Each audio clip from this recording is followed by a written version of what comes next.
Bonjour, je suis Joël Dicker pour MCE. Un matin à 6 h, Sophie, qui habite une magnifique maison tout en verre, boit son café à la fenêtre de sa cuisine. La maison est entourée par la forêt. Elle s'imagine seule, elle regarde dehors, c'est beau, c'est sauvage, il n'y a personne. Sauf que ce qu'elle ne sait pas, c'est qu'un homme caché derrière les arbres l'observe depuis plusieurs semaines. Cet homme, c'est son voisin et c'est le début de toute cette histoire. Comme chaque roman, il est différent, il a son identité. C'est ni une suite, ni la continuité, ni la reprise de quelque chose, mais il a de plus particulier qui se passe à Genève, en Suisse, où je suis né, où je vis toujours. Et où là, Genève, alors j'avais déjà écrit un autre roman qui se passait à Genève, mais là, cette fois, Genève est vraiment comme un personnage de l'histoire et j'avais très envie de raconter Genève à mes lecteurs. Vous ne le lâcherez pas. Ceux qui aiment lire, j'espère que ça vous donnera envie de lire encore plus d'autres livres. Et surtout, si vous ne lisez pas ou si vous n'aimez pas lire, prenez ce livre avec vous, dans le métro, dans le bus, entre deux cours, ou chez le médecin ou au café, peu importe. Je crois que ça vous donnera envie de lire. Oui, d'abord, il faut rappeler que la lecture, c'est pas quelque chose qui doit être lourd et pénible. Au contraire, la lecture, c'est le divertissement qui va vous emmener le plus loin, beaucoup plus loin qu'une série, que votre téléphone, qu'un film. Pourquoi? Parce que quand vous lisez, vous êtes créateur. Et en fait, quand vous lisez, vous êtes dans quelque chose d'hyper stimulant parce que vous créez votre propre monde. Et quand vous regardez un film, tout le monde a vu le même film. Quand vous lisez un livre, c'est votre livre, c'est votre histoire. Vous avez mis quelque chose de vous. Elle vous appartient.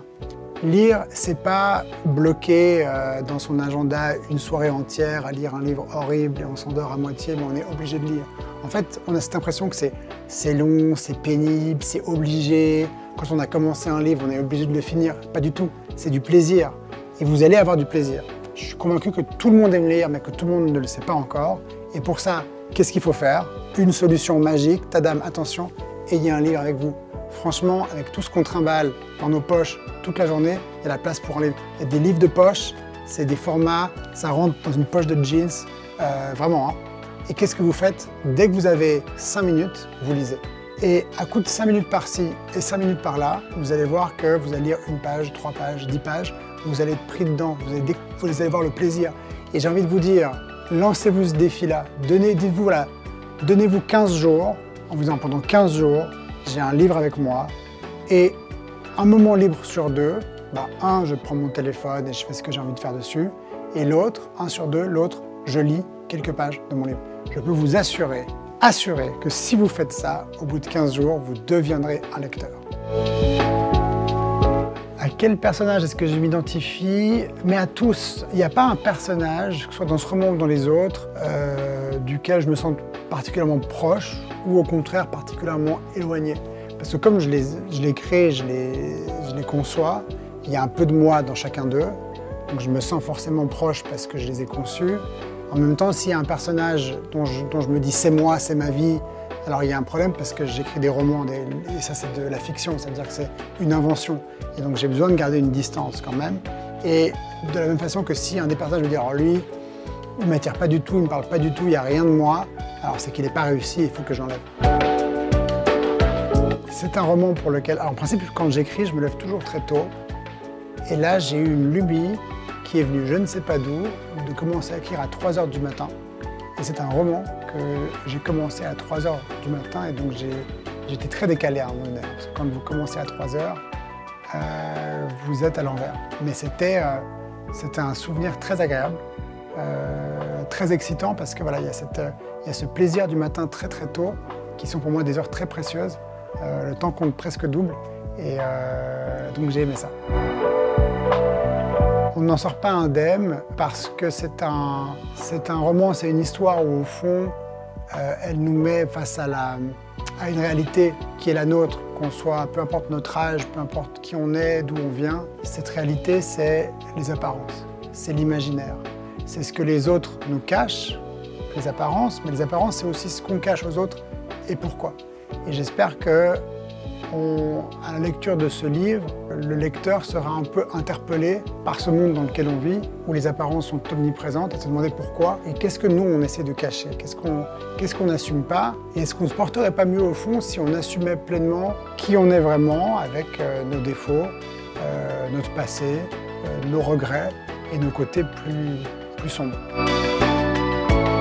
C'est difficile parce que chaque livre, et heureusement, hein, enfin, c'est une bonne question, parce que quand vous me la posez comme ça, je pense à chacun de mes livres, et pour chacun de mes livres, j'aurais une bonne raison de vous dire celui-ci, celui-là. Maintenant, si je devais n'en garder qu'un seul, je crois que je vous parlerai de La vérité sur l'affaire Harry Kéber. Pourquoi? Parce que ça a été pour moi le premier roman où j'ai vraiment découvert le plaisir de l'écriture, et où j'ai vraiment écrit un livre uniquement pour ce qui m'apportait comme plaisir à moi, en me disant justement, ce livre de toute façon, personne ne va jamais le lire, c'est un gros livre, c'est trop long, c'est 700 pages presque, ça se passe loin d'ici, c'est un polar, il y a trop de personnages, il y a trop de tout. Et j'étais vraiment convaincu que ce livre ne serait lu par personne et que le succès de ce livre pour moi, c'était le plaisir que j'avais eu à écrire cette histoire. Et évidemment, quand ce livre a eu le succès qu'il a eu, ça m'a surpris en fait. Et donc voilà, donc je garde de ce livre cette leçon importante, puisqu'on est dans les apparences et puisqu'on est aussi dans la question du choix de la vie, de qu'est-ce qu'on fait de la vie. Quand on se pose ces questions-là, on est toujours en porte-à-faux avec ce que les autres pensent. Et on est dans un monde où, au lieu d'utiliser cette ressource précieuse qu'on a tous, qui est notre instinct, et de se dire, bah voilà, je fais les choses parce que j'ai mon instinct et je suis convaincu d'être sur la bonne piste ou sur la bonne route parce que mon instinct me le dit, on a cette tendance normale à aller demander aux autres, qu'est-ce que tu en penses? Et les autres nous donnent leur avis qui est souvent nul et qui souvent nous contredit et qui brise cet instinct-là. Et pour moi, la leçon de ce roman, de La vérité sur l'affaire Harry Kéber, c'est qu'il faut avant tout faire les choses parce qu'on y croit, parce qu'elles nous plaisent, parce qu'elles ont un sens pour nous, et se préoccuper un tout petit peu moins de ce que pensera l'autre et rechercher d'abord la validation par soi, pour soi, que la validation par les autres. Les conditions idéales d'écriture, ça c'est mon rêve. Être tout seul quelque part, avec pas une vue, ça peut être la montagne, ça peut être la mer ou peu importe, mais vraiment tout seul, une pièce, de la musique, ne voir personne, et ce côté d'être complètement isolé pendant quelques temps, c'est pour moi ce qui fonctionne le mieux. Je crois que c'est vraiment cette conception que le roman est un jeu entre l'auteur et le lecteur, et que mes textes sont des textes où il y a toujours beaucoup de place pour le lecteur. Moi, je l'attends, pas dans le sens, j'ai pas une préoccupation du lecteur quand j'écris, ou j'ai pas une obsession du lecteur, mais je lui laisse vraiment de la place, je l'attends pour jouer. Quand je termine un livre, je le vis vraiment comme une balle que j'envoie, où la vérité n'est pas écrite, la vérité, elle est justement dans ce que le lecteur va imaginer, créer, penser. Et dans mes livres, je ne décris pas du tout, je ne raconte pas comment sont les personnages, physiquement je ne les décris pas. Les lieux, je les décris très sommairement ou seulement les éléments essentiels pour l'intrigue. Pour le reste, c'est au lecteur d'imaginer, parce que c'est son histoire, c'est à lui. Comment naît un livre? Les idées, les personnages, ça naît par petites couches successives que je rajoute, qui viennent compléter ou chasser une autre couche. J'ai pas un plan, je commence pas en me disant voilà, je vais faire le plan. Je commence pas non plus avec une idée, ce serait bien, tout d'un coup vous vous réveillez un matin et l'idée complète du roman jaillit. Non, ça vient par petites touches. Pour ce roman-là, j'avais envie de parler de Genève, j'avais envie de raconter cette ville comme un personnage.